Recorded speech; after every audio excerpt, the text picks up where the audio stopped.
शराब घोटाले में बरी अरविंद केजरीवाल पर हाई कोर्ट में याचिका स्वीकार, सत्य की जीत की उम्मीद। दिल्ली भाजपा के अध्यक्ष वीरेंद्र सचदेवा ने आज पत्रकार सम्मेलन में कहा कि दिल्ली उच्च न्यायालय ने शराब घोटाले मामले में पूर्व मुख्यमंत्री अरविंद केजरीवाल, पूर्व उप मुख्यमंत्री मनीष सिसोदिया और अन्य अभियुक्तों के निचली सीबीआई अदालत द्वारा बरी किए जाने के खिलाफ दायर याचिका को सुनवाई के लिए स्वीकार किया है।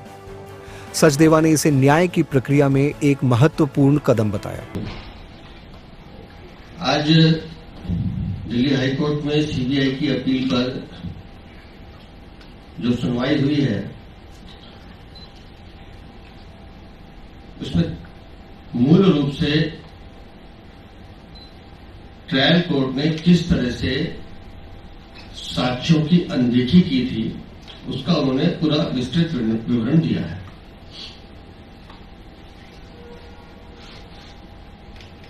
कोर्ट में ये कहा गया कि ये देश के इतिहास का सबसे बड़ा भ्रष्टाचार का घोटाला था, जिससे राष्ट्रीय स्तर पर शर्मिंदगी हुई है।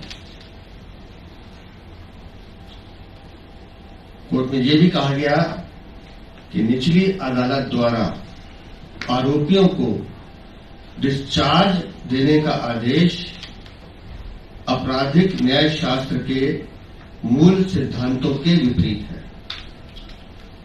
और इसने कानून की प्रक्रिया को गंभीर रूप से प्रभावित किया है।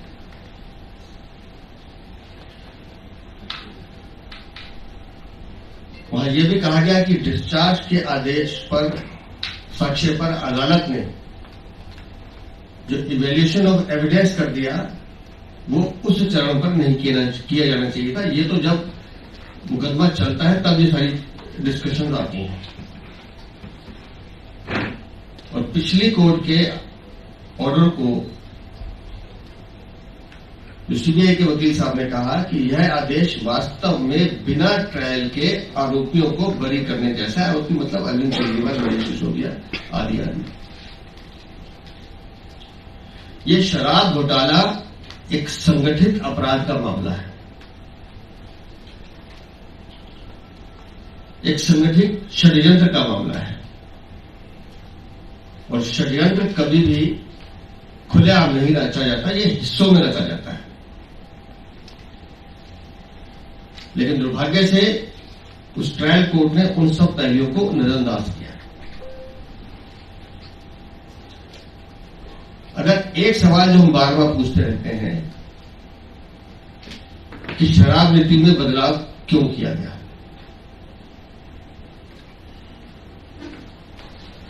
और जब बदलाव कर दिया और जब उसका राजनीतिक विरोध हुआ तो आपने वो बदलाव वापस, शराब नीति वापस क्यों ली, इसका जवाब अरविंद केजरीवाल, मनीष सिसोदिया आज तक नहीं दे पाते हैं। अब मैं आपको थोड़ा पुराना लेके चलता हूं। हम सब जानते हैं मनीष सिसोदिया, जिन्हें उस पूरे प्रोसीडिंग में A8 नंबर दिया हुआ है, उन्होंने अपनी पार्टी को फायदा पहुंचाने के लिए प्राइवेट पॉलिसी, एक एक्साइज पॉलिसी बनाई प्राइवेट पार्टी को साथ लेकर। 31/12/2020 से लेकर 21 जनवरी 2021 तक जनता से सुझाव मांगे गए। अब सुझाव के नाम पे क्या हुआ कि गवाह संख्या 92 इस ऑर्डर में लिखा हुआ है, जो सीबीआई ने दर्ज किया है। गवाह संख्या 92 जाकिर खान फर्जी सुझाव ईमेल के आधार पर जुटाता है। लेकिन आपको ध्यान होगा कि उस समय इस एक्साइज पॉलिसी पर राय देने के लिए एक लीगल कमेटी बनाई गई थी, जिसमें ऑनरेबल जस्टिस रंजन गोगोई साहब, के.जी. बालाकृष्ण साहब, मुकुल रोहतगी साहब, उन सब ने अपनी एक राय दी थी। लेकिन उस राय को दरकिनार कर दिया जाता है और जब एक्साइज पॉलिसी पे फैसला होता है, उस फाइल को मंत्रिमंडल की बैठक में रखा ही नहीं जाता। आप देखिए षड्यंत्र कैसा था। नाम बड़े सम्मानित जजों के, लेकिन उनकी राय को छुपा दिया जाता है, उस फाइल को गायब कर दिया जाता है जब एक्साइज पॉलिसी ड्राफ्ट हो गई। और जब जांच एजेंसी ने मनीष सिसोदिया से पूछताछ की तो वो फाइल मनीष सिसोदिया के पास से बरामद हुई है। इस चीज को नजरअंदाज किया गया और फाइल को गायब करके मनीष सिसोदिया ने अपना एक कैबिनेट नोट चलाया अरविंद केजरीवाल की सहमति से, जिसमें उन्होंने एक्साइज पॉलिसी बना दी।